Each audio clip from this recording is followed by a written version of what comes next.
So, we looked at it and we thought, my goodness, if it's good enough for the president, diplomats, for celebrities, and congressmen and senators, then by gosh, it ought to be good enough for the American people. And so the more we looked at it, the better we liked it. And we've had input from a lot of these professionals, Democrats and Republicans and independents. We've got a really, truly bipartisan bill.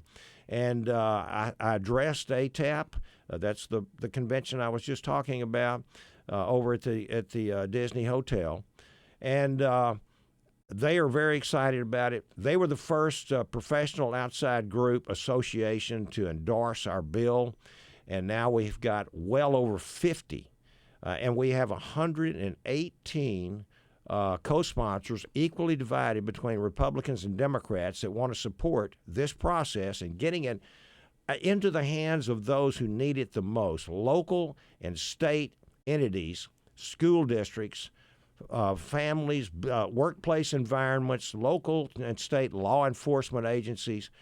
Because I'll give you an example. The Parkland Marjorie Stoneman Douglas shooting. That shooter had interaction with his local police department 39 times, and they never connected the dots. The school district I hate to say this, but they weren't up to snuff. And this shooter was able to commit this horrible atrocity. And so we can connect the dots. This is a proactive way to stop people who are on a pathway to violence. The threat assessment method itself, it identifies these types of people, it assesses and investigates them, and then it mitigates if they are absolutely a threat, a posed threat. The Secret Service has been doing it for years. Now, Congressman, you go back to the 1981 attempt on Ronald Reagan is when the Secret Service got serious. You're absolutely right about LAPD. When I was on the television out here for 10 years, they brief everyone who is a nightly show in L.A., the LAPD threat assessment people, about, because you always get nuts, right? People don't like your tie. People don't like your hair color. But they know how to divide them into the people that you have to worry about and those that you don't have to worry about. And I was blessed with basically being in PBS and nobody watching it, so no one threatened me. But they're good at it. And so what are they looking at when they're assessing threats? What are the matrix that they apply to filter out the people that you really have to go visit and talk to? Well, sometimes they can do that without going to visit them. Sometimes it takes a visit. Sometimes it takes an investigation. Just because someone makes a threat doesn't mean they pose a threat. Right. That's what they're trying to determine. And if they do pose a threat, then there's not one size that fits all in this business. They can go.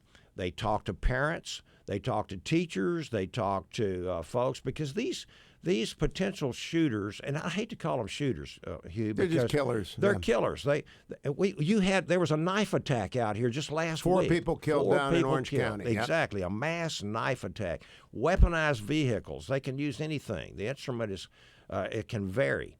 And once they make this and assess that this is a posed threat, then that's when they can go out and mitigate it. And that's when they should have, for instance, the 39 interactions that this shooter in Parkland had. They could have used his own friends' parents, his own parents. People knew this guy was raising so many signals and self-identifying. It was incredible, and to ignore this, and this is why I think this whole bill is so necessary for our country. We can no longer afford to ignore the signs that these people are giving out. 3 out of 4 of these potential shooters or killers are giving out signals. They call it leakage. 3 out of 4, 75% of them. And if we start paying attention to this, we can head off these people on a pathway to violence, because it's actually caring for these people as well. You get mental health people engaged in this. What does the TAPS Act, TAPS, and it stands for Threat Assessment Prevention and Safety, TAPS Act, what does it do? What this is, the TAPS Act itself will train up local. It'll help set up, train up threat assessment units.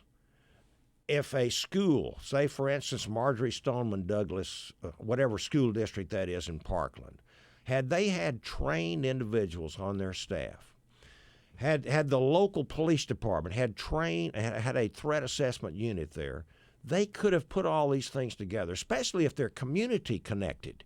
If you had the school, you had the enforcement, law enforcement there, you had the parents involved, they could have headed this young man off, and they could have stopped it. And I believe that this is what this bill is going to do. It's going to set up a training program, a grant program, a national strategy to get this process, not just with the federal government and LAPD, but all across this nation. When we come back, Brian Babin and I are going to talk about the politics of moving the TAPS Act along. It makes so much sense. You ask, why haven't we done this? The federal government spends and spends and spends and spends. Why don't they buy protection for our schools and our communities? They can do so with H.R. 838, the Threat Assessment Prevention and Safety Act, the TAPS Act. When we come back, Brian Babin with us, one more segment representing the 36th District, but it's a bipartisan bill, America. It's not just a Republican bill. It's a Republican and Democrat bill. We'll tell you about how it moves forward when we come back. Stay tuned. Portions of the Hugh Hewitt Show are brought to you by Food for the Poor.